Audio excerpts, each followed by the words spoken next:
right, hello, wine-drinking people. Time for more of what I've had to drink yesterday. And, when I get a call from Bob Daniel, actually, I saw him. He said, man, I got the rep from Diamond Creek in the market. You want to taste the wines?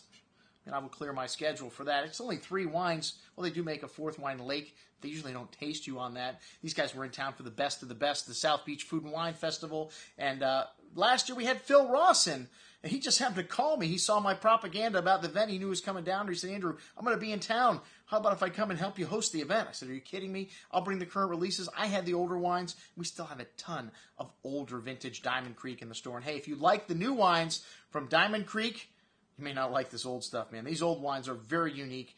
And, Al Bernstein was a man before his time, realizing that he had 3 distinct terroirs up here on Diamond Mountain, Diamond Creek Winery, the first single vineyard wines made in Napa Valley. And he smuggled these clones back with him in a suitcase from Bordeaux, from 3 of the 5 first gross, and brought them in through Mexico, and then started planting his vineyard in the late 60s, and these clones are very unique. He's the only one with these clones of Bordeaux varietals on the property, I believe. Anyways, this is a small production wine, the Volcanic Hill, Gravelly Meadow, Red Rock Terrace, the 3 different single vineyards, none of them over 8 acres in size, so just a few hundred cases of these wines produced every year.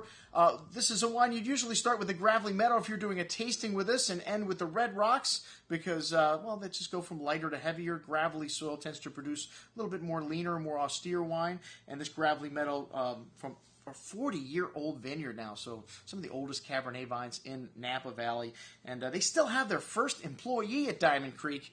Can't believe that, but incredible story here. And these wines are expensive, but you can buy older vintages for half the price. They've never really done well in the aftermarket, but who knows? These new wines are now 14+% alcohol. The old wines, 12.5%. And for the longest time, Al was the only guy holding that flag until 2001. And they decided to, let's let the grapes get a little riper. Let's let them, get a little more alcohol in them like the rest of the people in California. And, I like these new wines, but I have to say I do like the old wines. But you don't have to wait for 20 years for these new wines to be enjoyable. This 2010 vintage, a classic year in Napa.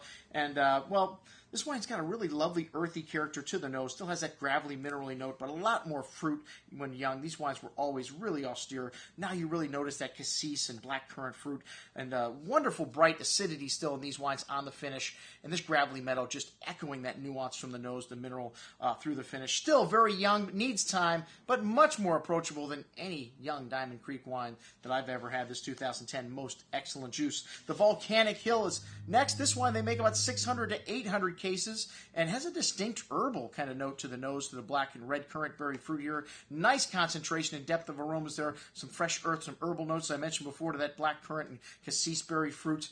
And the clones, I mentioned before, came from 3 of the 5 first grows that went into these wines. And really nice tannins in this wine, really ripe.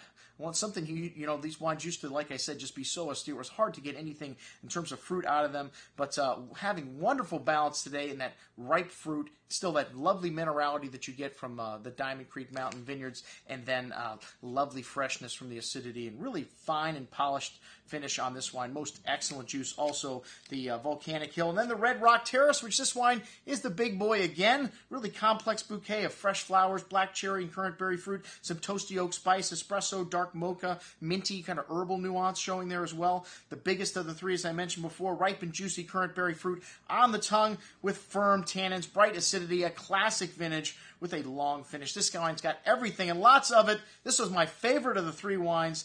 Killer juice. That's what I had to drink with the folks from Diamond Creek. I'm your host, Andrew Lampasoni, signing off for the Wine Watch, saying, remember, always drink the good stuff first.